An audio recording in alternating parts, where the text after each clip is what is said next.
Namaste, welcome to Khadri News.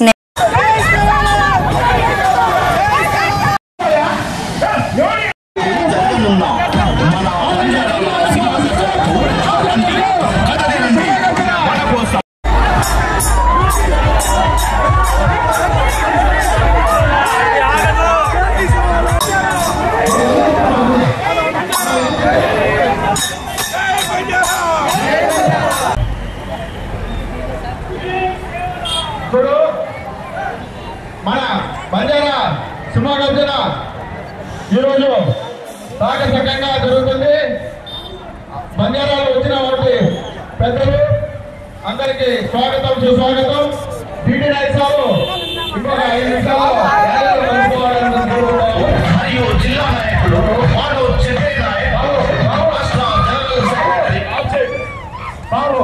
దయచేసి అన్న అండాల పద్ధతిలో నడచండి. మన బంజారంటే గదిలో మన సింహగర్జన అంటే మన సింహగర్జన ఈరోజు అందులో పద్ధతిగా పాటించండి. దయచేసి అందరి చేతులకి నమస్కారం చేస్తున్నా. పద్ధతిగా పాటించండి. ఫోటోకాలు పద్ధతిగా పాటించండి.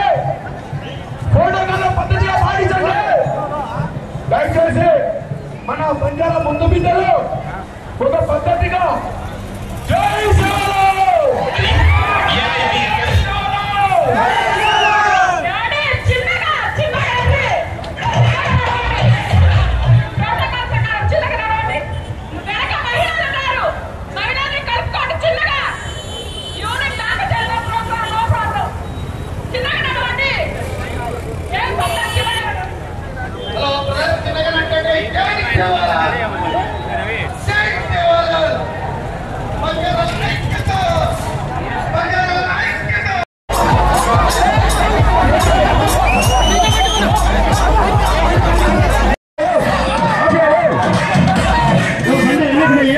ఒక మంచి సాంగ్ వేసుకోవా.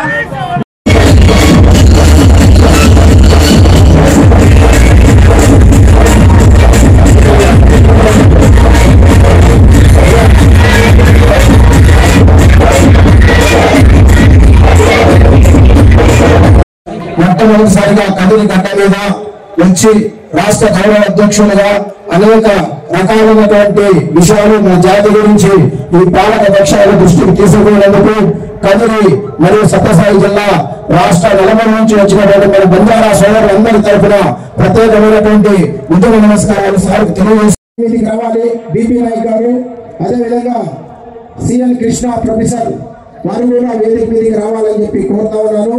అదేవిధంగా అగ్రికల్చర్ డిపార్ట్మెంట్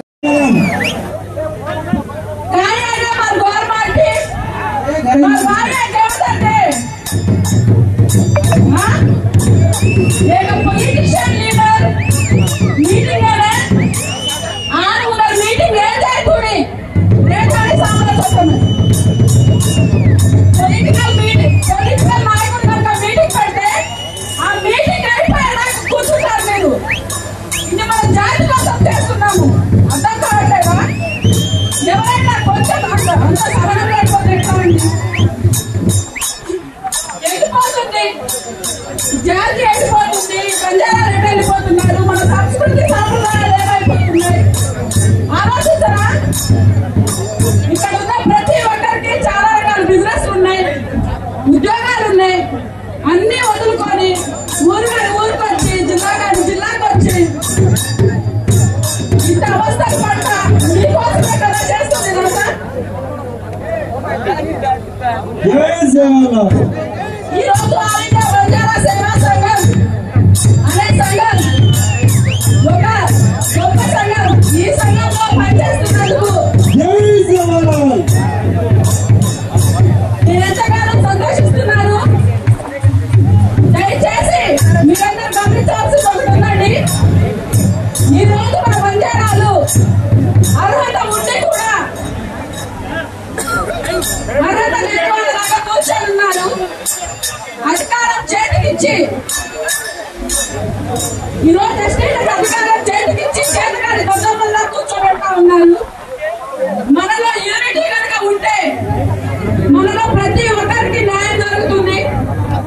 మన బిడ్డల్ని చదివించుకోవడానికి కానీ రేపు రాజకీయ పరంగా మనం కూడా ఎదగాలి అన్నా ప్రతి ఒక్కరు కూడా ఉద్యోగ పరంగా వ్యాపార పరంగా మన ఎదగాలి అంటే మనమందరం కమ్యూనిటీగా ఒకటే కలిసికట్టుగా ఉండాలి. ఉంటేనే ఇది సాధ్యమవుతుంది. స్థాపకులు ముఖ్యులు రంజిత్ నాయక్ గారు కూడా ఈ జిల్లా మనిషి.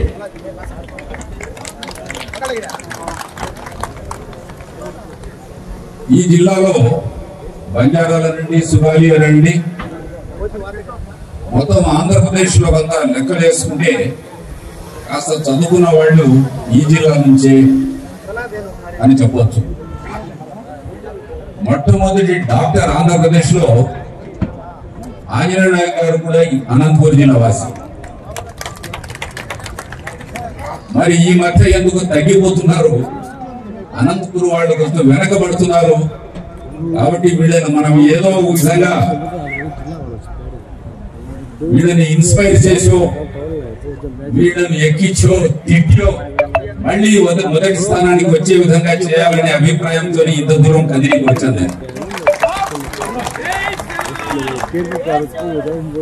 ఈ మీటింగ్ ముఖ్యంగా మన AIBSS state president Ramana, general secretary Chakri, AIS district presidents అందరి ఎంతో అంకిత భావంతో కేవలం ఒక వారం రోజుల లోపల ఇంతమందికి ఈ విషయం అందజేసి ఇక్కడికి పిలుచుకొచ్చినందుకు చక్రి నాయక్ గారికి, వారి బృందానికి, రమణకి, మిగతా జిల్లా ప్రెసిడెంట్లకు అందరికీ ఏఐబిఎస్ఎస్ లో ఈ స్టేట్ లో అంతా ఒక వీళ్ళు ఇక్కడే పనిచేస్తున్నారు. అనంతపురం, కర్నూలు ఇంత రాత్రి పోవడం కష్టపడి నాకు అయితే డౌటే ఉన్నది. లేదు సార్ మేము చేస్తాం, మీరు రావాలంటే సరే చేయండి అని నేను అదే పనిగా హైదరాబాద్ నుంచి మిమ్మల్ని కలిసి మిమ్మల్ని మళ్ళీ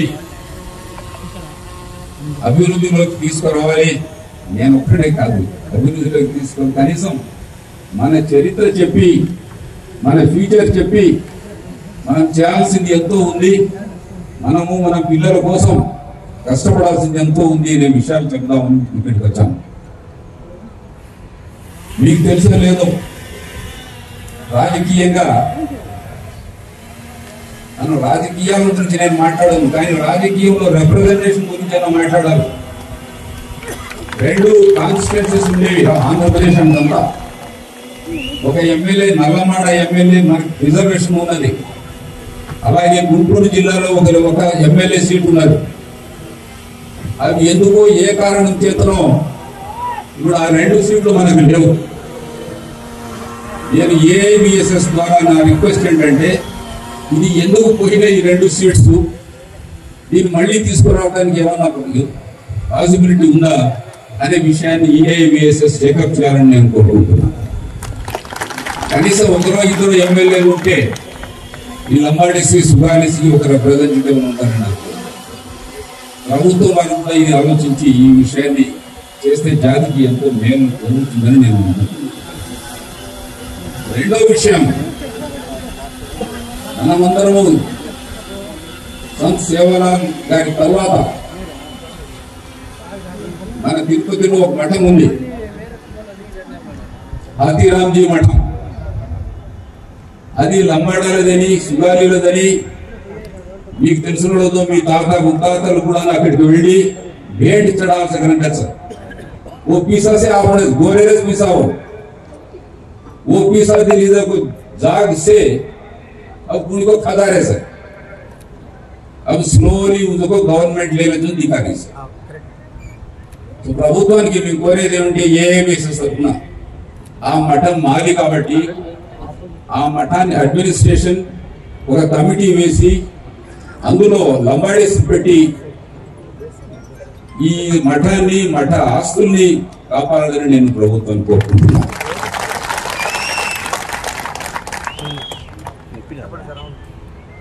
మరి ఇంకొక విషయం, మనం వృత్తి ఉద్యోగం చదువుల్లో మనం చాలా వెనకబడి ఉన్నాం. ప్రభుత్వం వాళ్ళ కృషి ఉంది, నేను కాదనటం లేదు. కానీ బంజారాలను సపరేట్ గా ఈ తాండాలను అభివృద్ధి చేయాలంటే వేరే విలేజెస్ తో వేరే స్కీమ్స్ తో కలిసి పెడితే వీళ్ళకి లాస్ట్ ఉంటాడు. ఎవడు తక్కువ మాట్లాడుతున్నాడో మీకు తెలుసు, వాడిని లెక్క పట్టించుకోరు. ఎవడు గట్టిగా మాట్లాడతాడు వారికి ఏదో ఇచ్చి పంపిస్తారు. అలాగే జరిగి ఇప్పుడు తాండాలు ఎవడు పట్టించుకోవటం లేదు. అందుకు కర్ణాటక రాష్ట్రంలో లాగా తాండా డెవలప్మెంట్ కార్పొరేషన్ అని తాండా వాళ్ళనే పెట్టి ఒక కార్పొరేషన్ దానికి ఫండ్స్ ఇస్తే తాండాలు వాటి ఇన్ఫ్రాస్ట్రక్చర్ పెరుగుతుంది, పిల్లలు అది జీవనం కూడా మెరుగవుతుందని నా అభిప్రాయం. అందుకని ఈ ప్రభుత్వం వారు దయచేసి ఈ తాండా డెవలప్మెంట్ కార్పొరేషన్ ఆల్రెడీ పక్క స్టేట్ లో చేసి ఉన్నారు కాబట్టి, కర్ణాటకలో చేస్తున్నారు కాబట్టి అలాంటిది ఏం చేయాలని నేను ప్రభుత్వం విజ్ఞప్తి చేస్తుంది. ఇది సరే, మనం ప్రభుత్వాన్ని అది చేయండి ఇది చేయండి అని అడగడం మామూలే ప్రతి మీటింగ్ లో పెట్టి. సరే, మేము దీన్ని రాజకీయంగా చేయలేదు, రాజకీయానికి అతీతంగా మీటింగ్ పెట్టాం కాబట్టి మేము కేవలం ఏఐబిఎస్ తరఫున జాతి కోసం ఏం కావాలో అనే విషయాలు చెప్పాను. మరి ఎంతసేపు మనం వేరే వాళ్ళని మాకు అది చేయండి ఇది చేయండి కాదు, మనల్ని ఏం చేసుకుంటున్నాం, మనం ఎప్పుడైనా మన తండా గురించి, మన పక్కవాడి గురించి, మన జాతి గురించి ఆలోచించామా అనే విషయం నేను ఈరోజు మీకు పర్టికులర్ గా చెప్తున్నాను. మనం గురించి ఆలోచించాలి. ఫస్ట్ మనం చేసుకోవాలి. మనం బాగుపడదాం అనుకుంటేనే మన ప్రభుత్వం కానీ ఇంకెవరు కానీ చేసినా కూడా మనం నిజంగా ముందుకు వస్తాం. మేము తాండాలో ఉంటాము, సారాయి తాగుతాము, అమ్మాయిని అమ్ముకుంటాము, మేము చదువుము, ఉద్యోగాలు చేయము అని అనుకుంటే ఎన్ని ప్రభుత్వాలు కూడా ఏమీ చేయలేవు.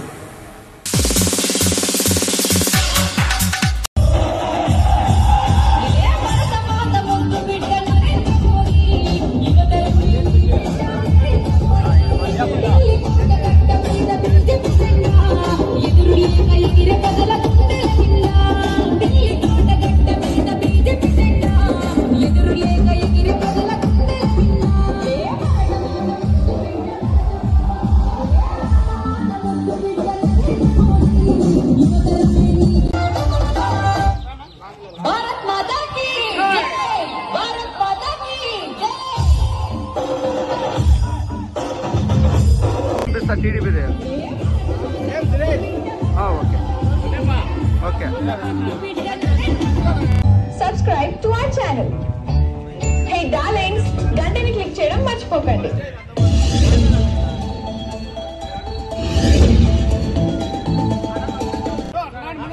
బీజేపీ రాష్ట్ర వ్యాప్తంగా చేపట్టినటువంటి ఈ ప్రజా పోరు యాత్రలో భాగంగా మన గ్రామానికి విచ్చేసినటువంటి ఈ యాత్రలో సీనియరు తెలియజేస్తా ఉన్నాం. ఈ ప్రజా పోరు యాత్రకు సంబంధించి ముఖ్యంగా రాష్ట్రంలో 5 సంవత్సరాల నుండి కొనసాగుతున్న వైఎస్ఆర్ కాంగ్రెస్ పార్టీ ప్రభుత్వం, ముఖ్యమంత్రి జగన్మోహన్ రెడ్డి గారి యొక్క ప్రజా వ్యతిరేక విధానాలను ఎండగడుతూ ప్రజలకు ప్రతిపక్షంలో పాదయాత్ర సందర్భంగా ఇచ్చినటువంటి హామీలు ఎంతవరకు అమలు చేశారనేటువంటి విషయంలో మాకంటే కూడా మీ అందరికీ బాగా తెలుసు. అయితే ఈరోజు ప్రతిపక్ష నాయకుడిగా ఉన్నప్పుడు అధికారం లేకొచ్చి నేను ఇది చేస్తానని తర్వాత అది చేయకపోగా అనేకమైనటువంటి ప్రజా వ్యతిరేక విధానాలతో పాటు అరాచకాలు, అవినీతి పెరిగిపోయినటువంటి సందర్భాన్ని మనం చూసాం. ఇది ఒకవైపు ఉంటే కేంద్రంలో 10 సంవత్సరాల బీజేపీకి సందేహం లేదు. అయితే మోడీ గారి యొక్క ప్రధానమంత్రిగా ఉంటూనే ఆయన నాయకత్వంలో ఆంధ్రప్రదేశ్ రాష్ట్రంలో బీజేపీ రావాలి, డబుల్ ఇంజిన్ సర్కార్ రావాలి, కేంద్రంలో రాష్ట్రంలో బీజేపీ వస్తేనే అవినీతి రహితమైనటువంటి పరిపాలన అందిస్తారు, అవినీతి అంటే ఏందో కూడా తెలియనటువంటి పరిపాలన వస్తుంది, ప్రతి ఒక్క పేదవాడికి ఈరోజు 3 పూట్ల ఆహారంతో పాటు ఉపాధితో పాటు పచ్చగా ఈ గ్రామాలు వర్ధిల్లాలి అంటే సరైన నిర్ణయాలు తీసుకునేది బీజేపీ. కాబట్టి మీరందరూ కూడా వచ్చే ఎన్నికల్లో బీజేపీని గెలిపించవలసిన అవసరం ఉంది. ఈ అవినీతి పార్టీలు కుటుంబ పార్టీలు వీటికన్నిటికీ స్వస్తి పలకల్సినటువంటి సందర్భం ఉంది. ఈరోజు దళితులు దేశవ్యాప్తంగా కూడా దళితులను గుర్తించింది బీజేపీ పార్టీ, బీసీలను గుర్తించింది బీజేపీ పార్టీ, బలహీన వర్గాలని ముందుకు తీసుకెళ్లాలన్న ఆలోచన చేస్తున్నది బీజేపీ పార్టీ. 500 సంవత్సరాల ఈ దేశ ప్రజల మనందరి ఈ తోడు ప్రజల నుండి ఈ దేశంలో ఉన్నటువంటి 120 కోట్ల మంది ప్రజల యొక్క ఆకాంక్ష అయోధ్య రాముడి యొక్క నిర్మాణం. ఈ ప్రపంచంలోనే ఎవరు ఊహించని విధంగా ఒక సుందరమైనటువంటి 1600 కోట్ల రూపాయలు వెచ్చించి అయోధ్యని నిర్మాణం పూర్తి చేసి జనవరి 22వ తారీఖున బాలరాముడి యొక్క విగ్రహ ప్రతిష్ఠ చేపట్టారు. ఈ ఈతోళ్ళలో కూడా అనేక భజనలు చేశారు. ఈ ఈతోళ్ళలో ప్రతి ఇంటికి అక్షింతలు పంపించారు. భజనల ద్వారా, పూజల ద్వారా, అన్నదానం ద్వారా, అనేకమైనటువంటి ధార్మికమైనటువంటి కార్యక్రమాల ద్వారా ఆ యొక్క అయోధ్యలో జరుగుతున్నటువంటి బాలరాముడి ప్రతిష్టలో మనల్ని అందరినీ భాగస్వాములు చేసినటువంటి ఘనత నరేంద్ర మోడీ గారికి మాత్రమే దక్కుతుంది. ఈ విషయాన్ని మనం దృష్టిలో పెట్టుకోవాలి.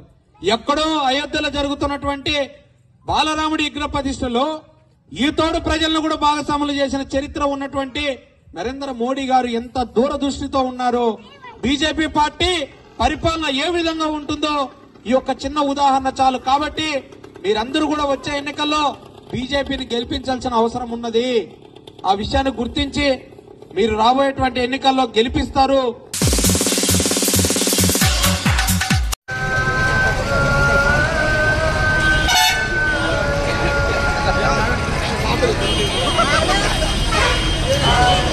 సౌండ్ పెట్టమా, సౌండ్ పెట్ట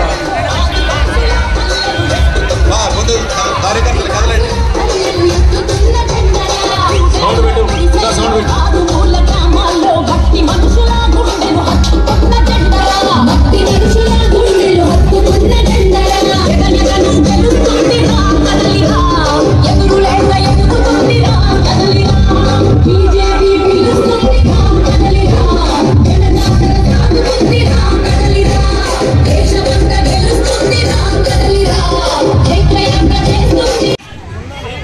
భారత్ మాతాకి చెప్పాలి అందరూ, భారత్ మాతాకి.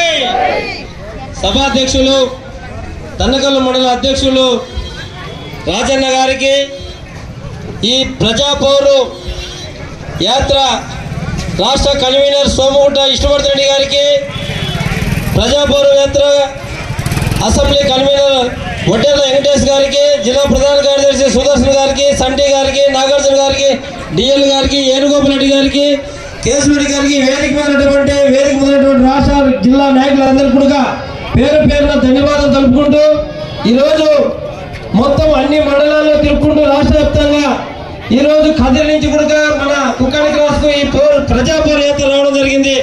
ప్రజాపౌరు యాత్ర యొక్క ముఖ్య ఉద్దేశం ఈ యొక్క జగన్మోహన్ రెడ్డి ప్రజా పాలన ఏ విధంగా ఉంది, ప్రజలకు ఇస్తున్నటువంటి పథకాలు ఏ విధంగా వర్తిస్తున్నాయి కాబట్టి వాటి గురించి వివరించడానికి మనం ఇక్కడ రావడం జరిగింది.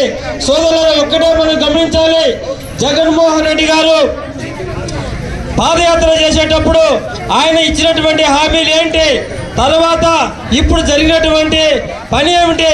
ఆయన ముఖ్యమంత్రి అయిపోయాడు, ఇంకా మీతో నాకు పని లేదని గాలికి వదిలేశారు. ఒక ట్రిప్ తీసుకోండి, రైతులకు ఉచిత పథకాలు అవసరం లేదు. కనీసం గతంలో 10% కడితే 90% ఇచ్చి రైతులకు డ్రిప్ ఇచ్చేది, ఆ డ్రిప్ పూర్తిగా ఎత్తేశారు. ఇప్పుడు ఈ మధ్య నీవు ఇస్తామంటున్నారు. ఆ విధంగా మన జగన్మోహన్ రెడ్డి గారు పెట్టండి పథకాలు అన్ని కూడా ఆయన సొంత సొమ్ము మాత్రమే ఆయన పేరేసుకుంటున్నాడు. మరి భారత ప్రధాని నరేంద్ర మోడీ గారు కరోనా టైం నుంచి కూడా ఈ రోజు వరకు ఒక్క ₹10 కూడా తీసుకోకుండా ప్రతి ఒక్క కుటుంబానికి బీమిస్తా ఉన్నాడు. మరి ఈయనేమనాలి? అదేవిధంగా మహానుభావుడు అందరికి గురించి 280 పథకాలు కూడా సుకన్య సమృద్ధి అని రైతుకు అనేకమైనటువంటి సంక్షేమ పథకాలు ఇచ్చినటువంటి వ్యక్తి భారత ప్రధానమంత్రి గారు. కాబట్టి మరొకసారి కేంద్రంలో మన ప్రధానమంత్రి ఉండాలి, అదేవిధంగా ఒక్కసారి మన రాష్ట్రంలో భారతీయ జనతా పార్టీ ఉండాలని చెప్పి కోరుకుంటూ భారత గారిని ప్రధానమంత్రి చేసుకోవాలి. భారతదేశం ముందుకెళ్ళాలి. మీరందరూ కూడా చేతులు కలపాలి. కాబట్టి మీరందరూ కూడా నరేంద్ర మోడీ గారికి మద్దతు ఇవ్వాలని అడగడం కోసమే ఇక్కడికి రావడం జరిగింది. ఈ రాష్ట్రంలో వైఎస్ఆర్ కాంగ్రెస్ పార్టీ కానీ తెలుగుదేశం పార్టీ కానీ రోజు మనం చూస్తున్నాం ఈ రెండు పార్టీలు ఏం మాట్లాడుకుంటున్నాయని.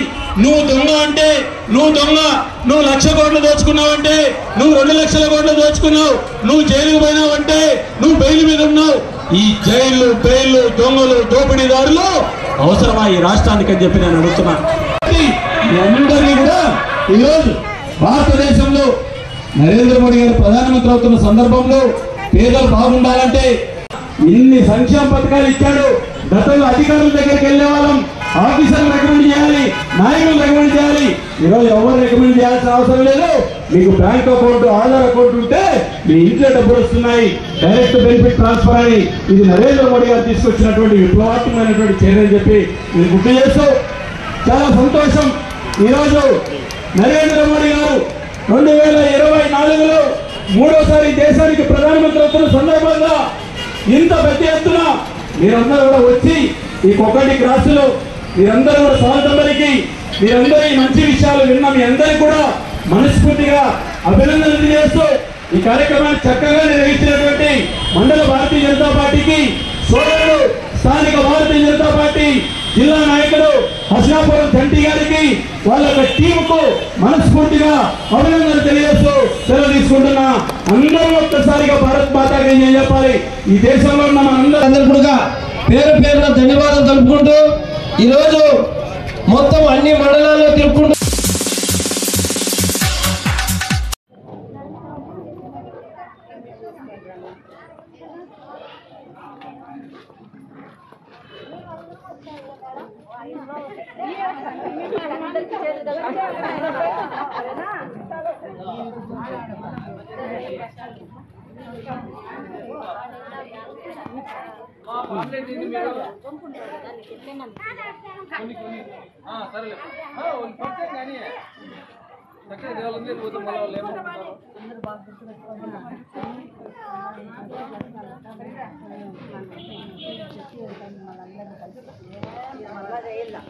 బాధ్యత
శ్రీలక్ష్మీ వల్లభారంభాం ఉపనోమనమధ్యమాం అస్మదాచార్యపర్యంతాం వందే గురుపరంపరాం.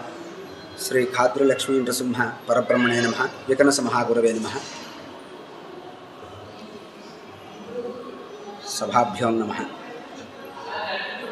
2024 సంవత్సరం ఫిబ్రవరి నెల 17వ తేదీ కోల్కతాలో Indian institutions of oriental heritage 45వ వార్షిక యూనివర్సిటీ సెమినార్ జరిగింది. ఈ యొక్క కాన్ఫరెన్స్లో భగవద్ ఆరాధన చేస్తూ ధార్మిక శాస్త్రాల్లో ప్రావీణ్యం సంపాదించిన వారిని కూడా చాలామందిని ఆహ్వానించారు. అందులో భాగంగా నాకు కూడా ఆహ్వానం అందింది. నేను ఆ యొక్క సదస్సులో పాల్గొని విశేషమైనటువంటి ఆ సదస్సులో పాల్గొన్న సందర్భంగా నన్ను గౌరవ డాక్టరేట్ ప్రదానం చేసి నాకు సత్కరించడం జరిగింది. ఈ యొక్క సత్కారం నాది కాదు, భగవంతుడి దయ, మా పెద్దవాళ్ళు పూర్వీకులు చేసినటువంటి పూజాఫలం. ఈ యొక్క గౌరవ డాక్టరేట్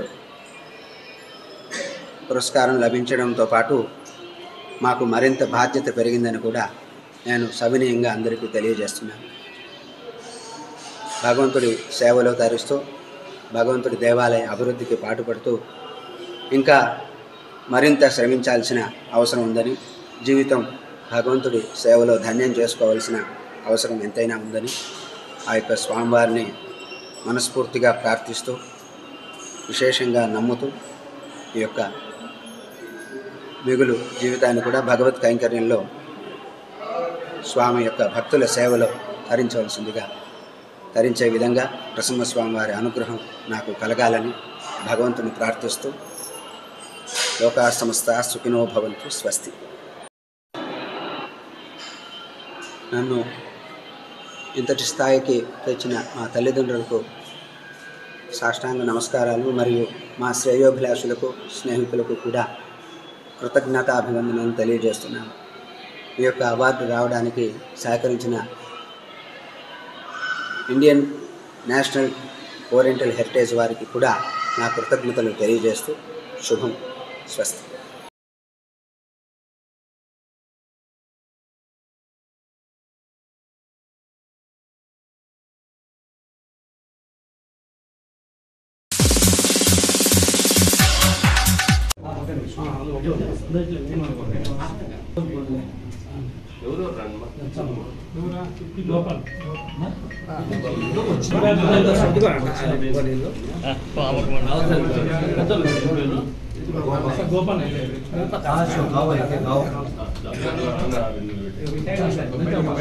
ఇంకా నెక్స్ట్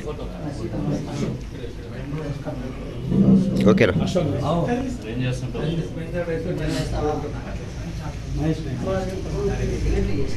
ఓకేనా?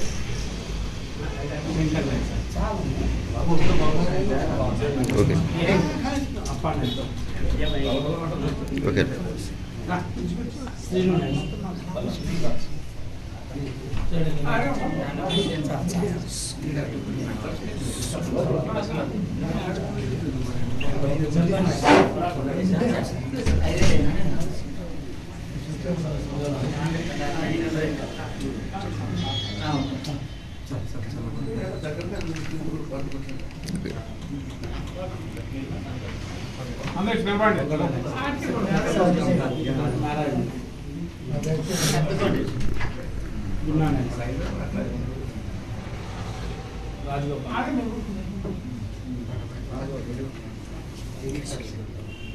రమేష్ బాబ్జాన్ని టిఫిన్ చేసి కారీలో పెట్టుకోమని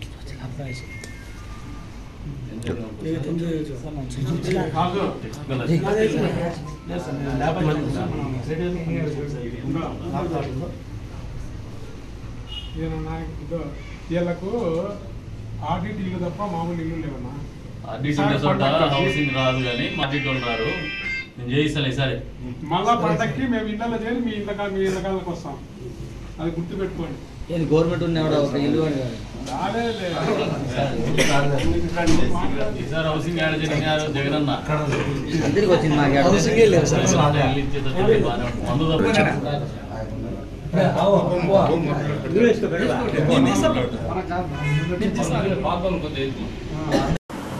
ఇవి ఇప్పటివరకు నా అప్డేట్స్ మరిన్ని అప్డేట్స్ కోసం చూస్తున్నానండి ఖాద్రీ న్యూస్.